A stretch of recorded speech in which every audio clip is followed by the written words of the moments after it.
दोस्तों, मैं मोहम्मद फराज मलिक। आज की वीडियो में हम बात करेंगे G20 शिखर सम्मेलन के बारे में। इस बार G20 शिखर सम्मेलन भारत के अंदर हो रहा है। 8 सितंबर से 10 सितंबर तक यह सम्मेलन दिल्ली के अंदर चलेगा। क्या होता है G20 शिखर सम्मेलन?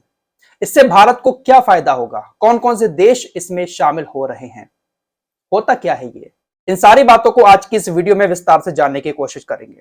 लेकिन पहले बात कर लेते हैं दिल्ली की। क्या दिल्ली में इन 3 दिनों में लॉकडाउन रहेगा? ऐसी खबरें बहुत सारी आ रही हैं कि दिल्ली में 3 दिन लॉकडाउन होने वाला है। देखिए, लॉकडाउन तो नहीं कह सकते इसको, लेकिन हाँ, सख्ती काफी है। बहुत सारे ऐसे नियम लागू किए गए हैं जो लॉकडाउन के वक्त किए गए थे। नई दिल्ली जिले और एनडीएमसी के इलाकों में G20 शिखर सम्मेलन के दौरान जरूरी सेवाओं को छोड़कर सभी सेवाएं बंद रहेंगी। देश की राजधानी दिल्ली को 8 से 10 सितंबर तक छावनी में तब्दील कर दिया गया है, क्योंकि दुनिया के बड़े बड़े राष्ट्रीय अध्यक्ष इसमें हिस्सा ले रहे हैं। दरअसल नई दिल्ली ट्रैफिक पुलिस का कहना है कि 9 अगस्त सुबह 5 बजे से 10 अगस्त 12 बजे तक किसी भी ऑटो या प्राइवेट टैक्सी को नई दिल्ली के इलाकों में प्रवेश करने की अनुमति नहीं है। साथ ही पुलिस ने आम लोगों से भी अपील की है कि अगर ज्यादा जरूरी ना हो तो वो लोग भी घर से ना निकलें।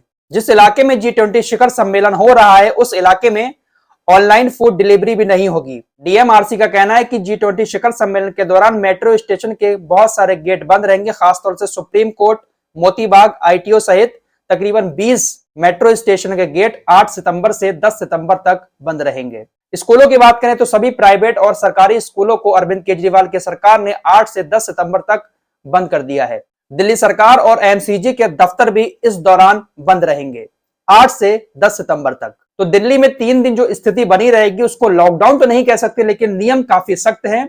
बिना जरूरत घर से बाहर निकलने पर रोक लगा दी है, छुट्टियां भी कर दी गई हैं, क्योंकि दुनिया के बड़े बड़े राष्ट्रीय अध्यक्ष दिल्ली में आ रहे हैं। आइए अब आपको बताते हैं कि G20 है क्या। दरअसल G20 का गठन 1999 में हुआ था। उस वक्त इसके सदस्य जो थे वो ज्यादातर वित्त मंत्री या फिर केंद्रीय बैंकों के गवर्नर हुआ करते थे। वित्त मंत्री और केंद्रीय बैंकों का यह संगठन हुआ करता था। G20 का पहला शिखर सम्मेलन दिसंबर 1999 में जर्मनी की राजधानी बर्लिन में हुआ था। 2008 और 2009 में दुनिया में मंदी आ गई। मंदी आने के बाद इस संगठन को थोड़ा सा बदल दिया गया। पहले यह संगठन वित्त मंत्रियों और केंद्रीय बैंकों के गवर्नरों का हुआ करता था, लेकिन उसके बाद इसको तब्दील करके जो शीघ्र नेता हैं उनका संगठन बना दिया गया। देश में जो टॉप के लीडर होते हैं उन लीडरों को इस संगठन का सदस्य बना दिया गया। 2009 और 2010 में साल में 2 बार G20 शिखर सम्मेलन हुआ करता था, लेकिन 2011 के बाद से साल में 1 बार G20 शिखर सम्मेलन होता है। इस बार इसकी मेजबानी हमारे देश को मिली है। G20 में भारत के अलावा अर्जेंटीना, ऑस्ट्रेलिया, ब्राजील, कनाडा, चीन, France, Germany, Indonesia, Italy, Japan, दक्षिण कोरिया, मैक्सिको, रूस, सऊदी अरब, साउथ अफ्रीका, तुर्की, यूके, अमेरिका और यूरोपीय संघ शामिल हैं। तो काफी पावरफुल ये G20 संगठन है। ये G20 संगठन कितना ज्यादा मजबूत है इसका अंदाजा आप इसी से लगा सकते हैं कि दुनिया की 80% जीडीपी और 75% कारोबार इन्हीं G20 देशों में होता है। यानी G20 में जो देश शामिल हैं वो दुनिया के सबसे मजबूत देश हैं। इतना ही नहीं, दुनिया की 2/3 आबादी जो है वो भी इन्हीं देशों में रहती है। तो काफी पावरफुल ये संगठन है G20। तो इस बार ये G20 शिखर सम्मेलन हमारे देश में हो रहा है। इससे हमारे देश को क्या फायदा होगा? पहली चीज, पूरी दुनिया में भारत का नाम रोशन होगा कि G20 शिखर सम्मेलन भारत में हो रहा है। भारत की काफी चर्चा होगी पूरी दुनिया में, क्योंकि दुनिया के टॉप के पावरफुल जो लीडर हैं वो हमारे देश के अंदर आ रहे हैं।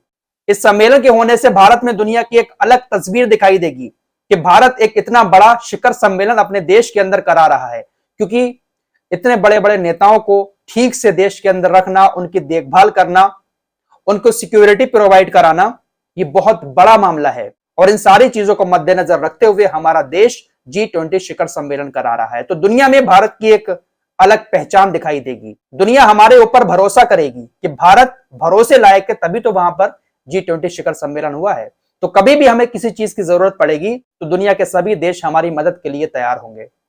इस सम्मेलन का जो मेन एजेंडा होता है वो फाइनेंशियल होता है। मेन एजेंडा फाइनेंशियल होता है। इसके अलावा और भी बातों पर चर्चा होती है। ये सभी देश एक दूसरे की कैसे मदद कर सकते हैं, कैसे एक दूसरे को स्वास्थ्य सेवाएं प्रोवाइड करा सकते हैं, अगर कहीं पर बीमारी आती है, महामारी फैलती है तो उसमें हम लोग कैसे एक दूसरे की मदद कर सकते, ये सारी चीजों पर चर्चा होती है। तो एकजुट होकर सब बैठते हैं, दुनिया में जो बहुत सारे इश्यूज हैं उन सारे इश्यूज पर चर्चा होती है और सभी देश परेशानी के दौर में एक दूसरे के साथ खड़े होने की बात करते हैं। तो मोटे मोटे तौर पर समझा जाए तो ये शिखर सम्मेलन हमारे देश को दूसरे देशों से काफी नजदीक कर देगा। दूसरे देश हमारे ऊपर भरोसा करेंगे। अगर हमारे देश में कोई परेशानी आती है, कोई महामारी आती है, खुदा ना करे ऐसा हो, तो दूसरे देश जो हैं, ये सब पावरफुल देश, ये हमारी मदद करने के लिए हमेशा तैयार रहेंगे। तो ये होता है G20 शिखर सम्मेलन। इस G20 शिखर सम्मेलन कराने के लिए भारत हजारों करोड़ रुपए खर्च कर रहा है।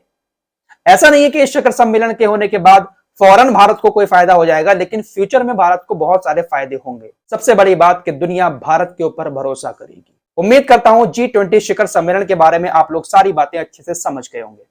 फिलहाल इस रिपोर्ट में इतना ही। मिलते हैं एक और नई वीडियो के साथ, तब तक के लिए अपना ख्याल रखिए।